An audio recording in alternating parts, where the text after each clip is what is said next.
महाराष्ट्र में रामगिरी महाराज और बीजेपी नेता नितेश राणे के खिलाफ एक्शन की मांग का मामला अब तूल पकड़ता जा रहा है। असदुद्दीन ओवैसी की पार्टी AIMIM ने सोमवार 23 सितंबर को छत्रपति संभाजीनगर से लेकर मुंबई तक शक्ति प्रदर्शन करते हुए राष्ट्रीय ध्वज के साथ संविधान रैली निकाली। इस दौरान इम्तियाज जलील ने क्या कहा, सुनिए। देखिए, मैंने वादा किया था कि मैं मुंबई तक आऊंगा। मैं मुंबई आ चुका हूँ और मुख्यमंत्री एकनाथ शिंदे साहब का जो जिला है वहाँ पर आया हूँ। मुझसे कहा गया था कि तुम नहीं आ सकते हो, मैं अल्हम्दुलिल्लाह बहुत तादाद के साथ आया हूँ। AIMIM के चलो मुंबई अभियान में पूरे महाराष्ट्र से पार्टी के नेता और समर्थक मुंबई पहुंचे थे। वहीं वारिस पठान ने अपने सोशल मीडिया हैंडल X पर एक वीडियो पोस्ट कर कहा, सरों के समंदर का सैलाब उमड़ आया आज। मुंबई में अपने हुजूर मोहम्मद मुस्तफा सल्लल्लाहु अलैहि वसल्लम की मोहब्बत में छत्रपति संभाजीनगर के पूर्व सांसद इम्तियाज जलील और पार्टी नेता वारिस पठान की अगुवाई में ये यात्रा निकाली गई थी। इस रैली में लोगों की काफी भीड़ जुटी, जिस वजह से मुंबई के कई इलाकों में जाम देखने को मिला। पिछले 11 सितंबर को इम्तियाज जलील ने 23 सितंबर को चलो मुंबई अभियान का ऐलान किया था। सुनिए उस दौरान उन्होंने क्या कुछ कहा था।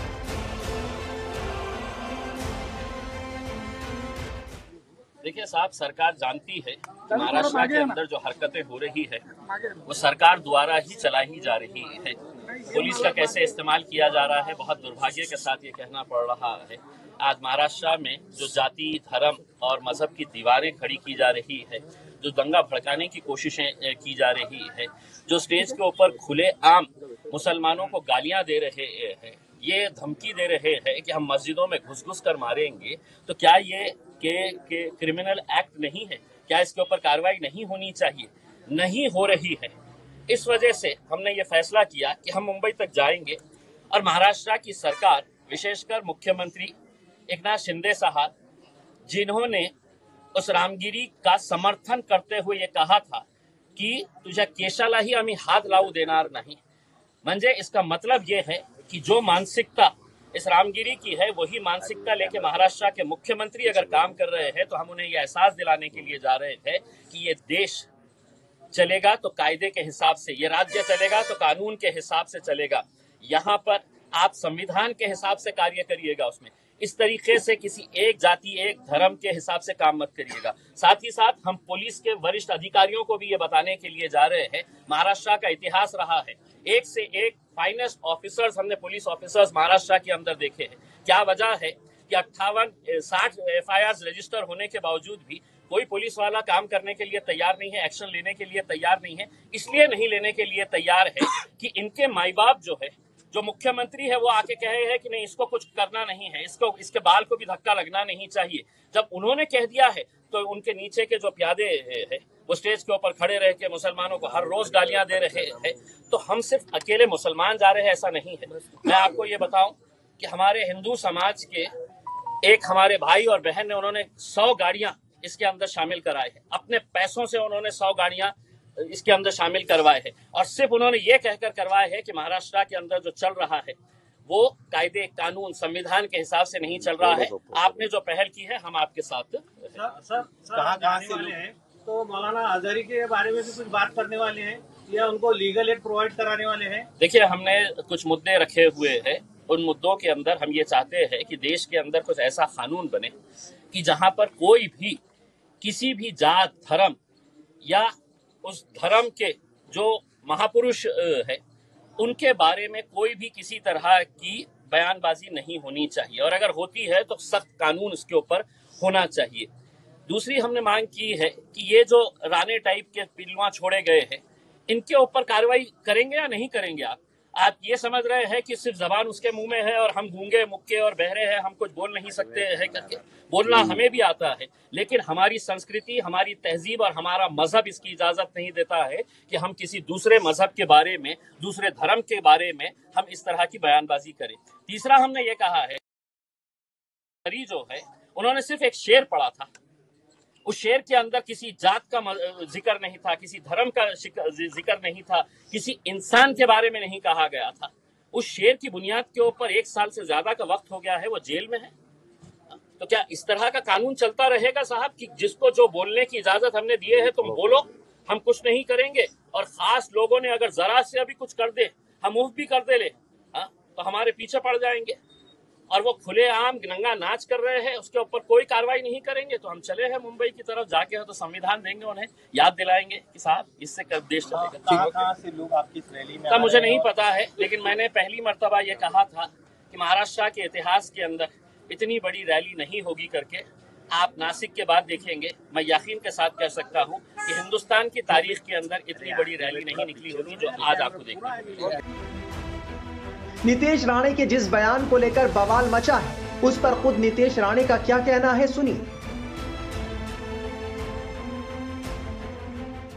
हमको ये स्टेटमेंट क्यों देनी पड़ी, इस बारे में थोड़ा सोचना चाहिए, थोड़ी मालूमात लेनी चाहिए।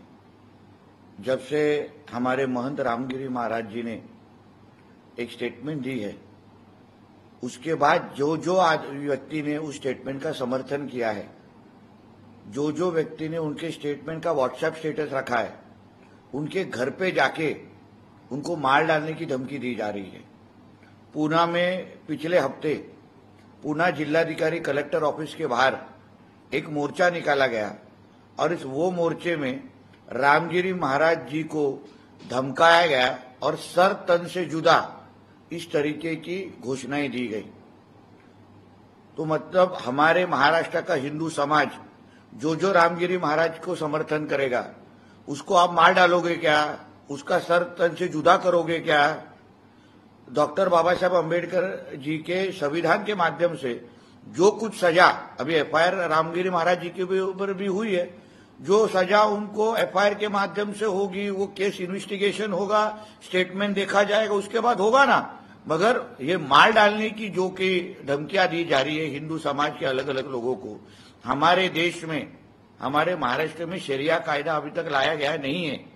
तो इसलिए अगर आप हमको सर तन से जुदा की घोषणाएं देंगे, तो हम किसी पार्टी के आमदार होने के पहले, किसी पार्टी के कार्यकर्ता होने के पहले, हम भी एक हिंदू है, और हम भी उसी तरीके का एक्शन टू रिएक्शन देंगे, उसी तरीके, वही तरीके का संदेश कल हमने हमारे मोर्चा और हमारे सभा के माध्यम से दिया है। आपका गब्बर वाला स्टेटमेंट भी आया हो नहीं, क्योंकि महाराष्ट्र में रहने वाला जो हिंदू समाज, उसको जो अलग अलग तरीके से डराया जा रहा है, उस परिस्थिति को देखते हुए हमारा हिंदू समाज भी किसी से डरता नहीं। हम भी हिंदू समाज के साथ में हैं। हमारे तरफ कोई गलत नजर से देखेगा तो हम भी चुप बैठेंगे नहीं, और उसी को नजर में रखते हुए मैंने वो गब्बर का स्टेटमेंट मैंने दिया। एआईएमआईएम नेता इम्तियाज जलील ने पूर्व केंद्रीय मंत्री नारायण राणे के बेटे और बीजेपी नेता नीतीश राणे के खिलाफ कार्रवाई की मांग की है। इसके अलावा हिंदू संत रामगिरी महाराज के खिलाफ भी कार्रवाई की मांग की गई है। एआईएमआईएम का कहना है कि महाराष्ट्र के मुख्यमंत्री और डीजीपी मामले का संज्ञान लेकर तत्काल उचित कार्रवाई करें, संविधान का पालन करें। सितंबर की शुरुआत में अहमदनगर में रामगिरी महाराज के समर्थन में मोर्चा निकाला गया था। इस मोर्चे के बाद एक सभा का आयोजन किया गया, जिसमें बीजेपी विधायक नीतीश राणे शामिल हुए थे। इस सभा के दौरान राणे ने कहा था कि ज्यादा नहीं, सिर्फ 24 घंटे के लिए पुलिस कर्मियों को छुट्टी दे दी जाए। इसके बाद हम अपनी ताकत दिखा देंगे, हम उन्हें ये एहसास दिला देंगे कि हम में कितना दम है। फिलहाल इस पूरे मामले से महाराष्ट्र की सियासत गरमाई हुई है और एआईएमआईएम इस मामले को मुद्दा बनाए हुए है।